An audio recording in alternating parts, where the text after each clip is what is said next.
رسوله الكريم أما بعد فأعوذ بالله السميع العليم من الشيطان الرجيم من حمزه ونفخه ونفثه بسم الله الرحمن الرحيم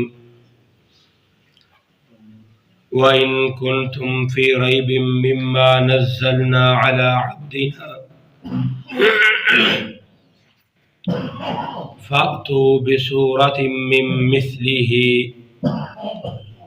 وادعوا شهداءكم من دون الله إن كنتم صادقين۔ اگر تمہیں اس کلام کے بارے میں شک ہے جو ہم نے اپنے بندے پر اتارا ہے تو اس کی ہم مثل ایک صورت ہی بنا لاؤ۔ وَادْعُوا شُهَدَاءَكُمْ، اور اللہ کے سوا جتنے تمہارے حمایتی ہیں ان کو بھی بلا لو، ان کنتم صادقین، اگر تم سچے ہو۔ فَإِن لَّمْ تَفْعَلُوا وَلَن تَفْعَلُوا، اگر تم ایسا نہیں کر سکتے، وَلَن تَفْعَلُوا، اور ہرگز نہیں کر سکو گے، فَاتَّقُوا النَّارَ الَّتِي، پس ڈرو تم اس آگ سے جس کا ایندھن لوگ اور پتھر ہوں گے، اس آگ کے اندر، جہنم کے اندر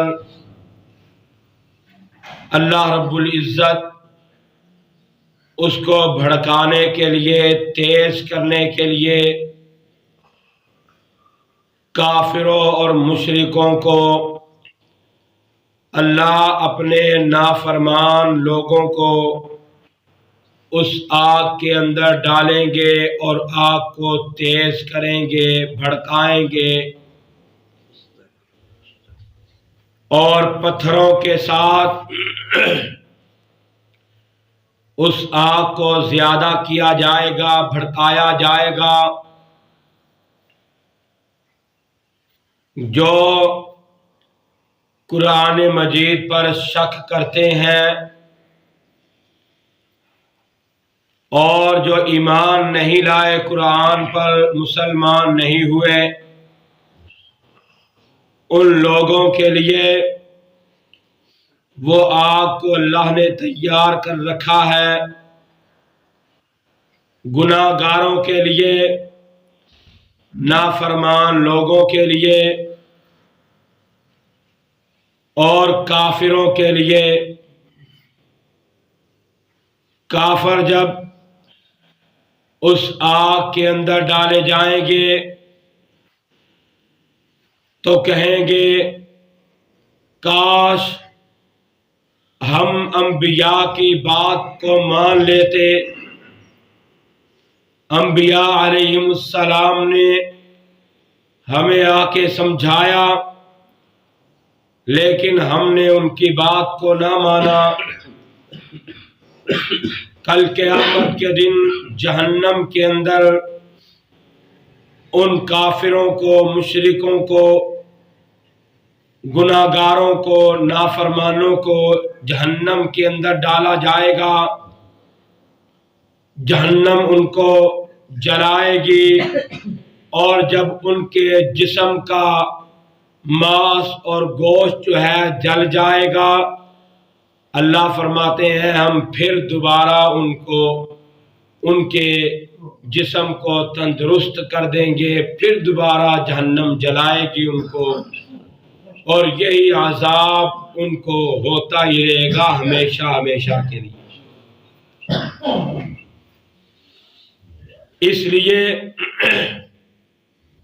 ہمیں قرآن مجید پڑھنا چاہیے، سیکھنا چاہیے، اس پر عمل پیرا ہونا چاہیے۔ قرآن مجید کو سیکھیں گے، اپنی اولاد کو سکھائیں گے، اس پر عمل پیرا ہوں گے، اللہ ہمیں جہنم سے آزاد فرما دیں گے اور جنت الفردوس کا وارث بنا دیں گے۔ جنت بڑی نعمتوں والی اور بہت عالی شان ہے، وہ ایسی جنت ہے، ایسے باغات ہیں کہ جن کے بارے میں اللہ رب العزت نے قرآن مجید کے اندر بارہا نعمتوں کے بارے میں اس کا تذکرہ کیا ہے۔ اتنی نعمتوں والی جنت، ایسی جنت کہ جس کے پھل جو ہے اوپر لٹک رہے ہوں گے۔ جنتی جب خواہش کرے گا پھل کھانے کے لیے، ابھی دل کے اندر خواہش پیدا ہوگی، وہ پھل اوپر والی ٹہنی جو ہے خود ہی جھک کر اس جنتی انسان کے پاس آ جائے گی اور وہ پکڑ کے کھا لے گا۔ ایسی نعمتوں والی، عظمتوں والی جنت ہے۔ اللہ ہم سب کے نصیبے کے اندر فرمائے اور جہنم سے ہم سب کو آزاد فرمائے۔ وآخر دعوانا ان الحمد للہ رب العالمین۔ بسم اللہ الرحمن الرحیم۔ الحمد للہ رب العالمین والعاقبۃ للمتقین والصلاة والسلام علی سید الانبیاء والمرسلین۔ یا رب لک الحمد کما ینبغی لجلال وجہک وعظیم سلطانک۔ اذهب الباس رب الناس واشف الشافي لا شفاء الا شفاؤك شفاء لا يغادر سقما. اللهم اشفنا فانك خير الشافعين. اللهم اشف مرضنا ومرضى المسلمين. اللهم ارزقنا فانك خير الرازقين. اللهم اكفنا بحلالك عن حرامك واغننا بفضلك عمن سواك. اللهم اجرنا من النار. اے میرے اللہ ہم سب کے سارے گناہوں کو معاف فرما۔ اے میرے اللہ جو ہم نے صغیرہ کبیرہ گناہ کے اپنی رحمت سے ہمارے صغیرہ کبیرہ گناہوں کو معاف فرما۔ اے میرے اللہ ہمیں نیکیاں کرنے کی توفیق عطا فرما، گناہوں سے بچنے کی توفیق عطا فرما۔ اے میرے اللہ جتنے بھی مسلمان پریشان حال ہیں، بیمار ہیں، اے میرے اللہ پریشان حال لوگوں کو پریشانیوں سے نجات عطا فرما، بیماروں کو شفاء عاجلہ کاملہ نصیب فرما۔ اے میرے اللہ جو گھروں کے اندر، ہسپتالوں کے اندر، گلی محلوں کے اندر بیمار ہیں، اے میرے اللہ حضرات، بچے، بوڑھے، جوان، اے میرے اللہ سب کو صحت والی لمبی زندگی عطا فرما، سب کی بیماریوں کو شفاؤں کے اندر تبدیل فرما۔ اے میرے اللہ ہماری دنیا اور آخرت کو بہتر فرما، کافروں کو نیست و نابود فرما۔ اے میرے اللہ جو ظالم تیرے مسلمانوں پر ظلم کر رہے ہیں، کشمیر کے اندر، فلسطین کے اندر، برما کے اندر، ان تمام ظالموں کو نیست و نابود فرما، اسرائیل کو نیست و نابود فرما، مجاہدین کی، مسلمانوں کی حفاظت اور مدد فرما۔ اے میرے اللہ ہماری دنیا اور آخرت کو بہتر فرما۔ اے میرے اللہ حلال وسیع رزق عطا فرما، تمام نمازیوں کے رزق کے اندر، مال جان کے اندر خیر و برکات کا نزول فرما۔ اے میرے اللہ دن دگنی رات چگنی ترقیاں نصیب فرما۔ اے میرے اللہ جتنے بھی مسلمان بے روزگار ہیں ان کو روزگار عطا فرما۔